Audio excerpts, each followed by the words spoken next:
Hello YouTube, welcome back to the shop. In this episode of What's in Yours, we will be modifying the Nanrobot R7 to be able to accept a speed charger. Disclaimer, attempting this modification on your own scooter could result in fire, shorts, explosion, or serious injury. Attempting this modification on your own is at your own risk and should only be attempted by qualified individuals. Now let's take a look at a list of the tools and materials needed for this job. Heat shrink kit, speed charger I purchased from Dualtron. It also comes with a T66 connector, needle nose pliers, wire strippers, soldering and soldering iron, a multimeter, 4mm Allen key, and a 10mm box end wrench. Next, we will remove the deck cover and remove the battery. To do that, you will disconnect two XT60 connectors and two charging port connectors that are connected to the dual charging ports on the side of the scooter.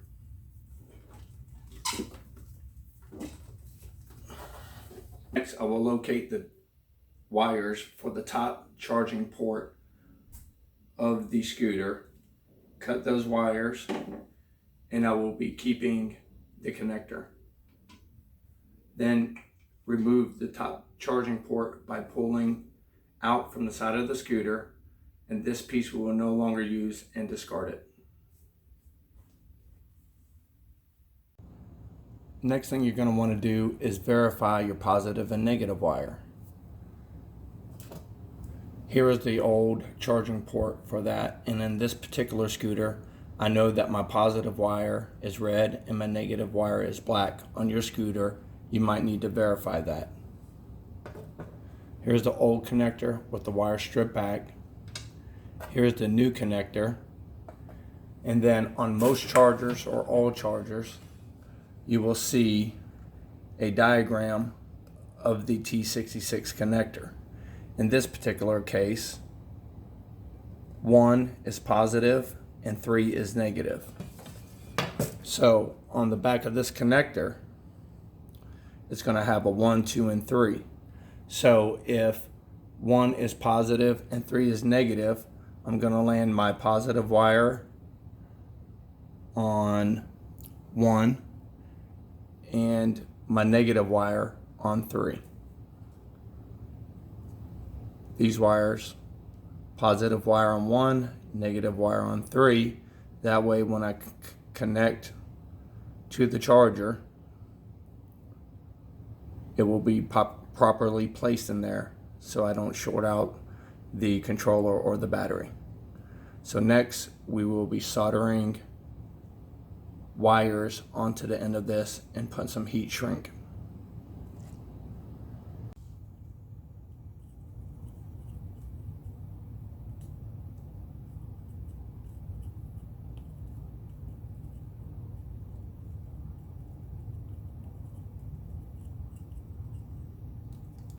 Now we will add the heat shrink.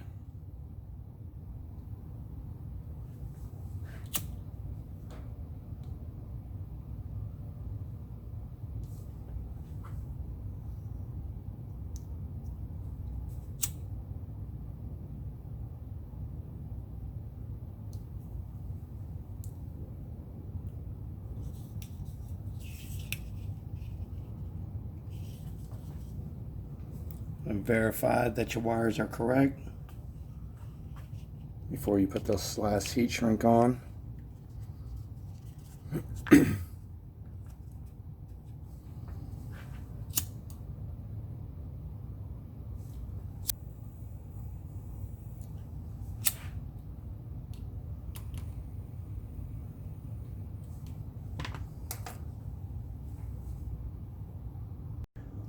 Now I will be connecting the battery connector to the wires.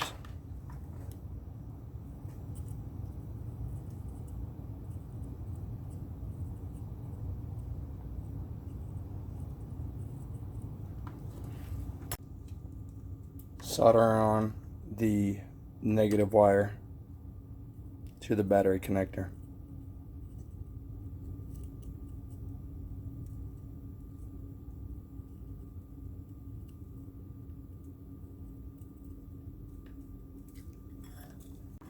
Last, we're going to heat shrink both connections.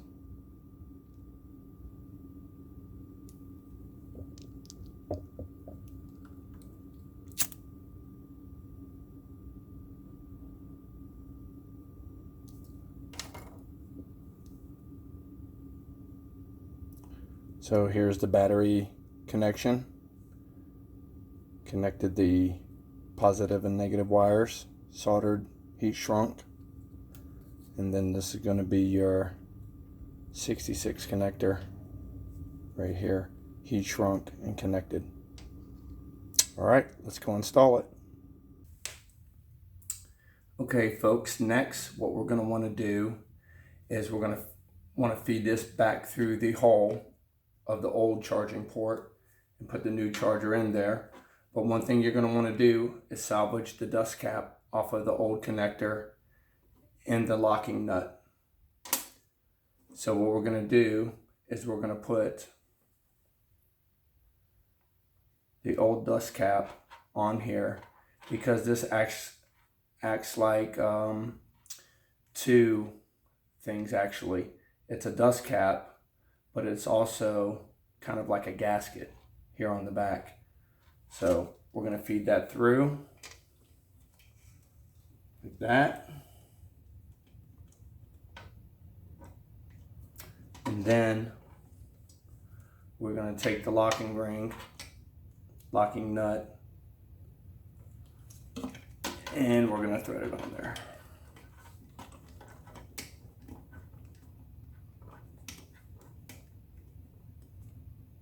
All right, folks, we got everything put back together. Got the deck back on. We got all the connections made.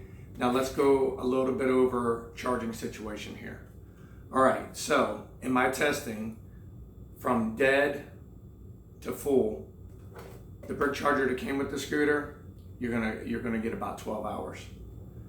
With both chargers, from dead to full, you're probably gonna get about 7 to 8. With just the speed charger alone, you're going to get about the same time. And then with the speed charger and one of the brick chargers, you're going to get less than 5. Our calculations, we got about 3 volts plus or minus from dead to full with the speed charger and the brick charger. Now, there's a couple of things that I need to mention here. Is the speed charger only goes up to 66.4 volts, where the scooter could be charged up to 67.2. The brick charger, that's what it does, 67.2. So if you have the speed charger and one of the brick chargers on there, the speed charger is going to cut off at 66.4. Then you could keep the brick charger on there until 67.2. But I also need to mention as well that I've already tested this and it works on my scooter. Now, I did take a brick charger that did not go to my scooter and plug it in, and basically the brick charger went into fault. So there is some protective measures in there, I think, that you won't ruin your battery if you hook up the wrong charger, but that's not recommended. Now, this is my scooter and my battery, and I would be testing this over a long period of time, and so I am taking the risk. I will keep you guys updated on what happens, but as far as I can tell from right now, everything seems to be working fine. Even with the speed charger and one of the brick chargers on there at the same time, I monitored the temperatures of the battery, and it never really got hotter than lukewarm. So, and then also, when I charge my scooter, if I'm going to be riding 2 or 3 times through a day and I want the quick charging, I'm going to use the brick charger and the speed charger. But when I charge overnight, I'm going to use just one brick charger to balance out my cells. It's not recommended that you use the speed charger a lot. It's not good for the longevity and the life of your battery. So keep all those things in mind and make sure you do your research and know which charger you're going to be hooking up to your scooter. That way you don't have any issues. Well, that's it for now. Thank you so much for watching. If you like this video and you like my channel, please subscribe, like, hit the bell notification button, and until next time, ride safe.